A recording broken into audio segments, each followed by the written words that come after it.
Hi friends, it's Justine. Today we'll be talking about my first times. No, this is not an inappropriate video. This is just about all of my first times. You know, like every single human being on this earth, we all have had a lot of first times. This is actually a tag that has been going around YouTube for a few years already, maybe mga 2011 ganun. And I just felt like I haven't really been personal with you guys in a while. So I wanted to do this video. Maybe you'll learn more about me. And yeah. Alright, I looked up a few questions from this tag on the internet since it's an old tag. There's already a lot na makikita. So, the first question that I got is, what is my first post? If we're talking about my very first post on the internet, it's probably on Friendster. My generation, we were first born and introduced to Friendster. Not Facebook, not MySpace, because that is for old people. But we got Friendster. It doesn't exist anymore now, but even if it did, I don't remember what my email or password to it was. And kung Twitter naman pag-uusapan natin or Facebook, I'll look it up. Pero it's probably not even anything special. Again, I feel like nag-hi lang ako. Like, hi guys, what's up? I don't know, something dumb like that. The second question that I got is my first makeup item. I remember this so clearly kasi I got a concealer from my lola, my mommy. I call her my mommy. She gave me a concealer which is probably too light for me. But in high school, that was when puberty really started to happen and I was very insecure with my skin kasi I had a lot of acne. Not a lot, but enough to make me feel really unconfident about myself and my skin. So ayun, naalala ko lang. So there's this concert event thing that happens in our school every year which is called our cultural night and we're required to attend it. So, nung pumunta ako doon, we rarely ever get to wear our own clothes in school kasi. So I was really excited and I wanted to look okay for once because we're not allowed to wear makeup sa school. So maybe I thought I could pass this one time. And naalala ko talagang sabi ko sa sarili ko, lalagay ko lang yung spots ko, yung acne, yung dark spots na natira ganun. And so I did. But what I didn't realize was that I had a lot. So basically, na-coveran ko yung buong mukha ko. And ang pangit kasi, I don't know, I didn't even realize until my friend who I went to the concert with basically just said na it's very noticeable na parang meron akong spots. Parang Dalmatian gano'n. And we spent about 2 hours, no, OA nun. Mga isang oras sa CR, I'm not kidding. And I remember naubos namin yung tissue sa CR kasi ayaw magbura ng makeup sa mukha ko. I feel like it really set, I don't remember that concealer but I need it now.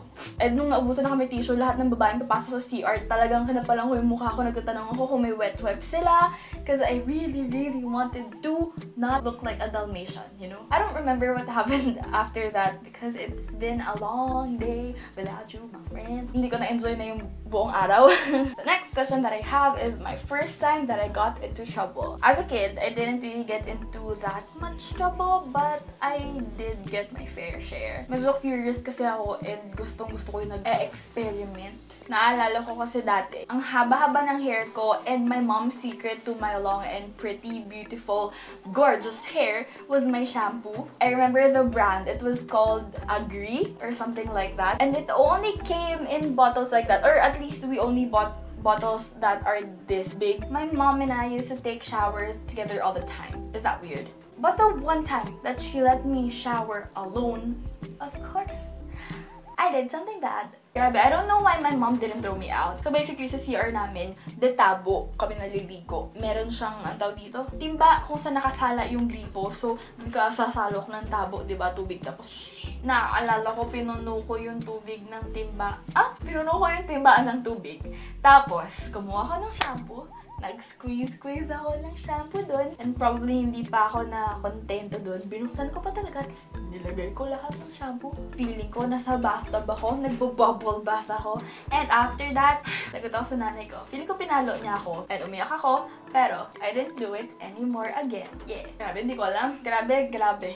Sorry, Mom. You had to live with me. And you have to live with me now. I'm really sorry. Next is the first YouTuber that I ever watched or saw. It is probably Christina Grimmie because I started watching YouTube at about 2009. And that was pretty much the year when YouTube was known for covers and you went to YouTube to listen to music. Christina used to just upload every so often and I would watch her every so often. Naalala ko yung Paparazzi, yung Only Exception, Skyscraper, basta yung mga old covers na I used to really love. And I watched her up until kinuha na siya ni Selena sa tour and gumawa na siya ng sariling EP albums and stuff, and I was really proud of her. I'm still so devastated that that happened to you, Christina.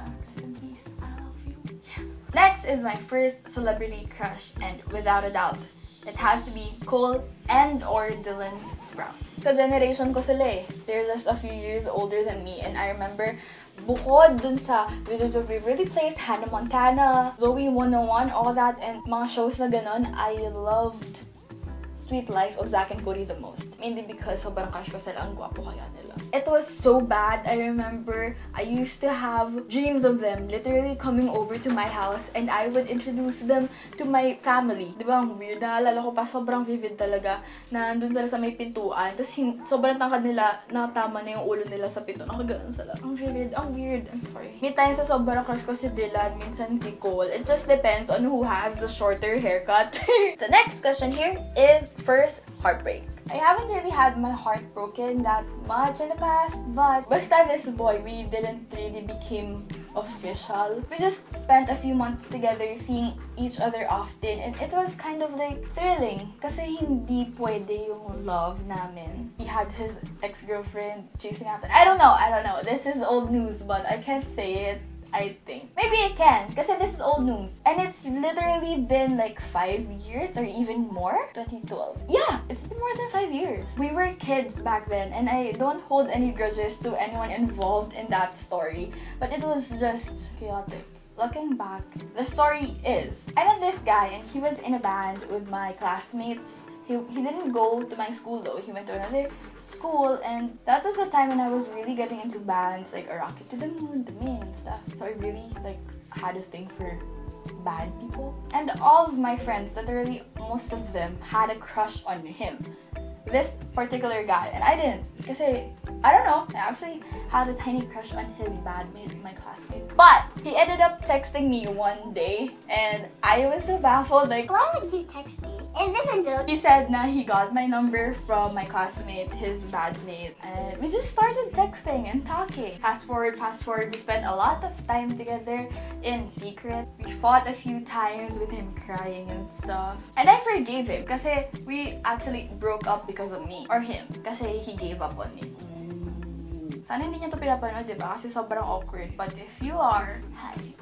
Basically, I had this old crush of mine who I was really close friends with. Not really, but basta we're friends. We talk. And sobrang salos na salos siya dito. Like, don't talk to him. Nagsiselos ako, you know. Nagsiselos ako. Just please don't talk to him. I just get really jealous. And at the time, it was really stupid of me kasi I wanted assurance. I wanted to know that he likes me as much as I like him. And instead of just asking for assurance, like, do you like me? Yes or no? I didn't go that route. It was so stupid. You know, guys, if you want assurance, just ask for it. Just tell the person you're with na you want assurance. You're doubting yourself and you want assurance. It's fine. Don't do what 13-year-old me did. Dati kasi, uso yung GM. Like yung sa text, magte-text ka to each and every one of your friends. Ang ilalagay mo dun yung parang, good evening, how are you? Fresh from the bath.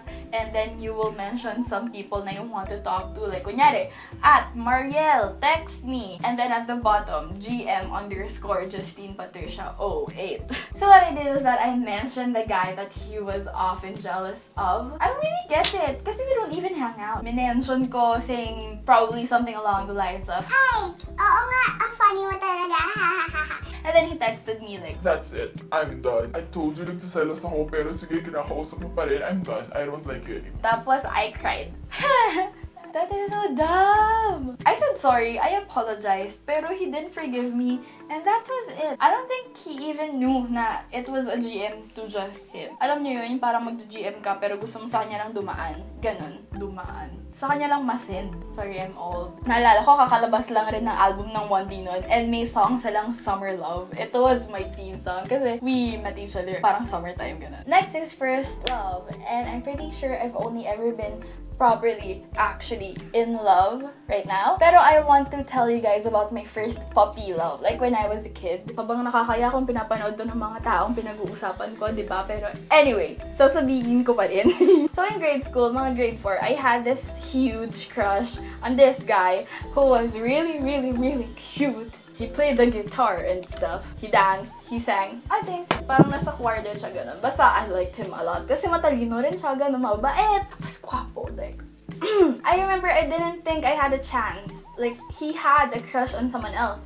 And that someone else is actually a friend of mine from way, way back. Like, we knew each other since we started school. Classmates na kami, and she is really, really pretty. I think I actually had a crush on her din. Wala lang sa akin, kasi it was just like a feel-good crush. Like, if he sits next to me and we talk for a while, I'd be kilig, and that was it. I didn't expect anything, kasi again, I was in grade 4. It's fine. It's fine. But then, in 5th grade, we don't call it 5th grade. In grade 5, I was just being nice. And then, parang pagpasok ko, feeling ko nga late pa ako, naalala ko parang basa pa yung buhok ko. Tapos sabi sa akin ng friends ko, yung classmates ko, "Uy, Trisha, kamo kahapon sinulat ng crush mo yung pangalan mo sa blackboard."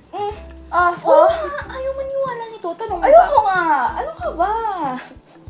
I don't know how I confronted him, or maybe he made amin to me. Umamin siya sa akin. Hindi ko talaga maalala. Pero after that, we talked a lot on the phone. Like, we'd spend the whole day together at school kasi nga classmates kami. And then the second we come home, tatawag siya sa phone or ako tatawag sa phone, tapos mag-uusap kami. Anong pinag-uusapan namin? Like, "Hi, how is your day? Kamusta school?" Ganun. And that went on for a while. He also actually gave me a few stuffed toys. He gave me bears and a doggy, I think, that I still have until now. He was really, really cute. It was so sweet. Siya yung nasa awkward boy stories ko, yung nahulog yung palda ko. That was him.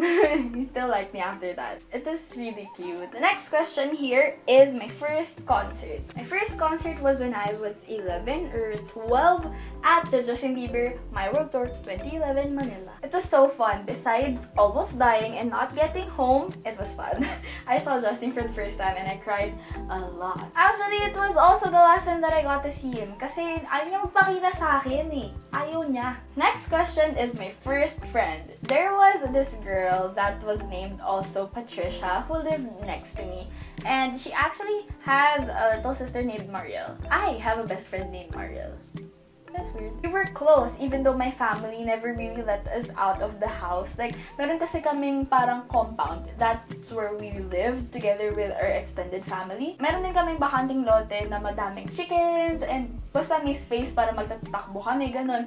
So, we never really had the reason to go outside and play with other kids. And somehow nakilala ko yung bagong lipat lang na nasa tabing bahay namin. I would go over at their house or they would come over to my house and we'd play 10-20, Chinese garter, magja-jackstone kami. Jackstone? Why does that not seem like a word? Jackstone. Jackstone. Yung bola tapos ganun yung mga. We still know each other now. I'd consider us acquaintances. Next question, we're almost done, and nakalagay dito, my first hospital experience. I've only ever been confined or was admitted to the hospital once, and that was when I got amoeba. Amoeba is like a virus na meron kang na-intake na medyo madumi. Or madumi talaga. One of my worst fears are needles. They're just not supposed to go in your body. Just no! The first time that I'm going to be sharing with you guys is my period disaster. This happened recently. Well, not recently, mga 2 years ago. Basta it was during the time na I was still going to Lyceum, actual school. And I would have lunch with my friends. Tapos lalabas kami, medyo malayo. Pupunta kami sa isang kirinderya na isang kanto. Tapos tatawid ka pa. Doon kami nakain kasi it's really good. Tapos, pag nagtitipid kami, sulit na sulit. And ayun, kumain lang ako. Tapos, nung paalis na kami papuntang school, nakita lang ng friend ko, like, I didn't have any spare clothes with me. I didn't have anything. It was really kind of her to lend me her bag kasi she had a Jansport. Diba yung Jansport bags na i-a-adjust kung hanggang saan mo gusto mag-fall sa likod mo. And I didn't have one. Yung akin parang fixed lang. We traded bags for like a day. Tapos, it was just really nice kasi girls have each other's backs. It was so nice. Sobrang sweet niya. It was Reggie. Hi, Reggie. I really appreciate it up until this day, and you're such a gem. So, yeah, that is it, you guys. I really hope you like this video. Comment down below some requests if you have. I'm stepping up my YouTube game. Have you been noticing? I hope you've been liking my content, and there's plenty more to come. So, if you guys like this video, please give it a thumbs up. Don't forget to subscribe if you haven't already. And that's it, you guys. Thank you for watching, and I will see you next time. Bye! Bye! Bye!